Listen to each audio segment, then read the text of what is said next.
The Boy Who Reversed Himself by William Sleator, 18.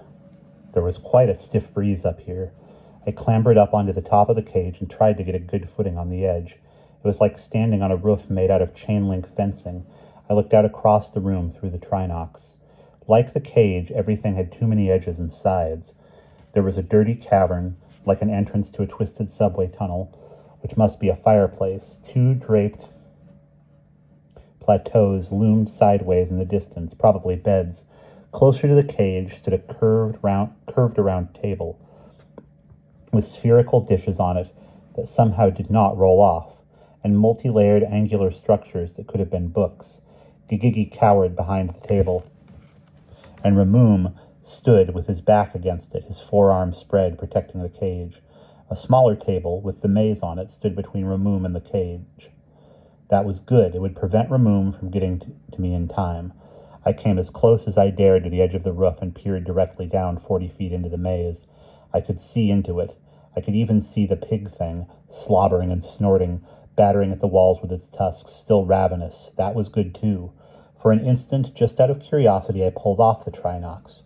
The room dissolved into an abstract pattern of cross-sections, pyramids, and boxes and spheres, eyeballs and nostrils shifting around wildly every time I moved my head, the inside of a kaleidoscope again. I slipped the trinocs back on. I couldn't put off what I had to do now.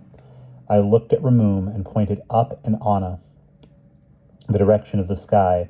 "That's where I come from," I told him. "That is the direction of our home. Yes, yes, yes." "Huh? What are you trying to do?" I heard Pete's little voice chirping from the cage. "Yes, yes," I said, continuing to point in the direction of the sky. "That is our home. You cannot go there, but we can." Ramoom peered at me, his mouth wrapping itself around his chin in a puzzled frown. "Little one is expressing the affirmative and pointing toward the sky. What can it mean?"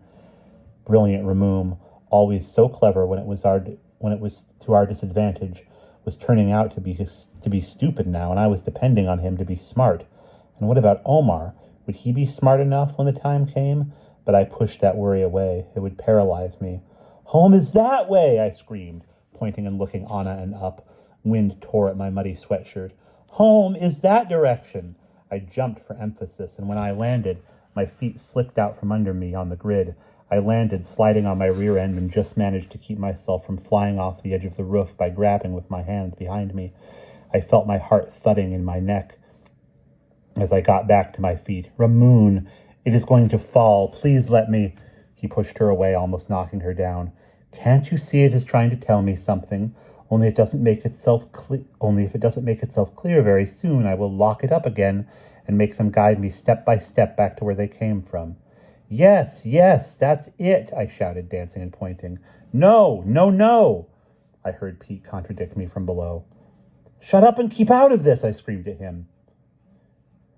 "She's lying," he peeped at Ramoom. "No, no, no." I kept yelling at Pete. It would only confuse things. If I kept yelling at Pete, it would only confuse things. All I could do was to keep saying yes and pointing up. But it had never occurred to me that Ramoom wouldn't get the point. If he didn't figure out soon, we were out of luck. "You mean you don't know what little one says, Ramoom?" Mixed with Gigigi's worries about my safety, I detected a gleeful sprinkling of superiority, the satisfaction of scoring a point. "Whenever you mention where they come from, the little one points toward the sky and expresses the affirmative. It is obvious, Ramoom." Giggles like an earthquake in the Venetian glassworks. "They fell from sky. Good luck finding the way there. Good luck finding other little ones." "Do not laugh, monstrosity, or I will rend your mouth so that you can never laugh again." He turned to address me then. "Is that it? Are you telling me you come from the sky?" "Yes, yes, yes." "And that all the other creatures like you are somewhere up in the sky?" "Yes, yes, yes." "No, no, no," Pete contradicted. "Wait, what is this? Other little one, the good, obedient, trustworthy little one, does not agree." Naturally, Ramoom did not want to believe that we came from the sky, or from any region that was inaccessible to him, which was the basic point I was trying to get across. His dislike of the idea was probably what had made him so slow to figure it out, and now that he finally had it, Pete, good, obedient, trustworthy Pete, was messing everything up. "Stop it, Pete, you don't understand. Our only chance of living through this is if he believes me. No, our only chance of getting home is if he takes us there. How can they disagree about such a thing? It makes no sense at all, unless one of them is lying to hide the others from me. Yes, yes, she is lying. Are you there, Omar? I said, preparing myself. Be ready. Omar would have to stop us in seconds if Pete kept that up. I had to do this. I stepped to the very edge. I pointed up. That is where we come from. I will prove it. Yes, Ramoom, one of them is lying. The one inside the cage. It is clear that they are creatures of the air. They are like delicate tufts of cloud, like sunlight. And remember how that little one went through the wall? It almost seemed that Gigigi was on my side, that she wanted Ramoom to believe we came from somewhere above. I didn't understand it, but I sure did appreciate it. Could any creature of this earth go through a solid wall? No, Ramoom. They are from some sky realm that we cannot reach. That you must give up any hope of finding. No, no, no, we are from nearby. You can so find it. Yes, yes, yes. But it is a very simple matter to test, Gigigi. We merely ask little one in cage to show us the way. Will you show us? I had to move.